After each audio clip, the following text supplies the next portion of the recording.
Happy New Year sa atin lahat mga kanegosyo. 2026 mga kanegosyo, naway masagana tong taon natin lahat mga kanegosyo. Ang topic natin ngayon, anong patok na negosyo ngayong 2026?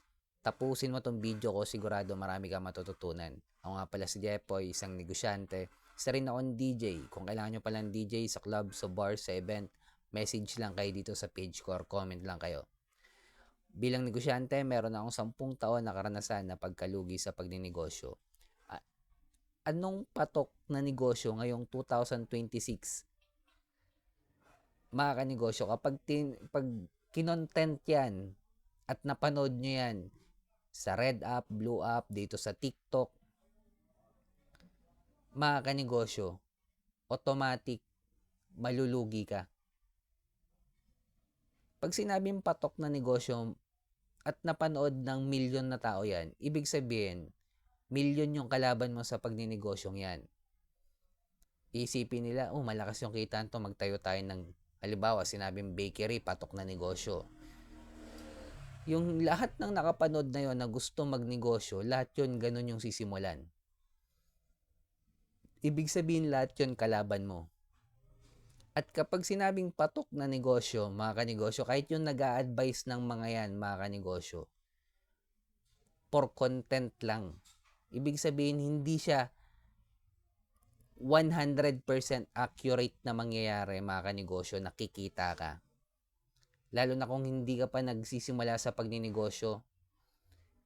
Ako, mga kanegosyo, 10 years ang experience ko sa pagninegosyo. Nalugian ako ng sari-sari store, barbecuean, bilyaran, rental.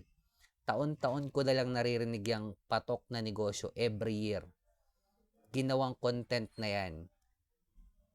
Bagkus wala talagang patok na negosyo. Ang mangyayari lang sa'yo niyan, lahat ng nakapanood ng video na yon, lahat ng gustong magnegosyo, gagawin yon. So, ang dami mong kalaban ngayon. Sinabing patok eh.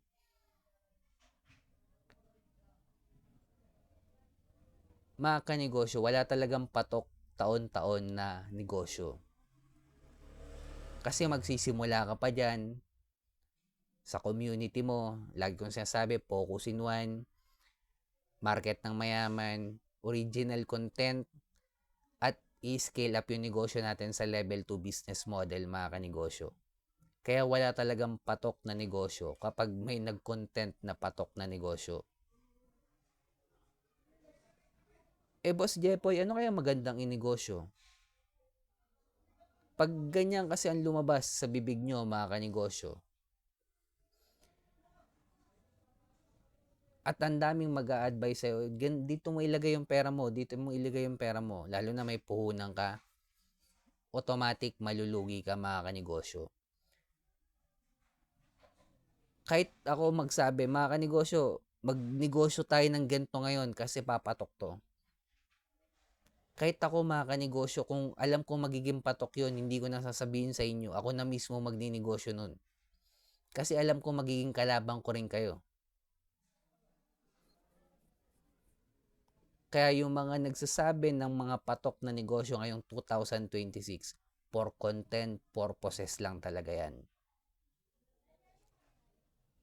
Bagkos magsimula ka sa market or community mo na gusto mong pagsilbihan, magsimula ka ng original content, magsimula ka sa core gift mo, kung ano yung gift na binigay sa'yo ni God, doon ka magsimula magnegosyo. Automatic wala kang lugi doon, mga kanegosyo. Iyan yung patok na negosyo para sa inyo. Kasi isa-isa tayo, mga kanegosyo, may sarili-sarili tayong core gift. Doon kayo magsimula, mga kanegosyo. Hindi yung mga advice na mga business guru ko, no, mga kanegosyo, na ganito gawin nyo, ganito negosyo nyo. Na kahit sila nga, hindi nila ginagawa yun eh. For content purposes lang talaga.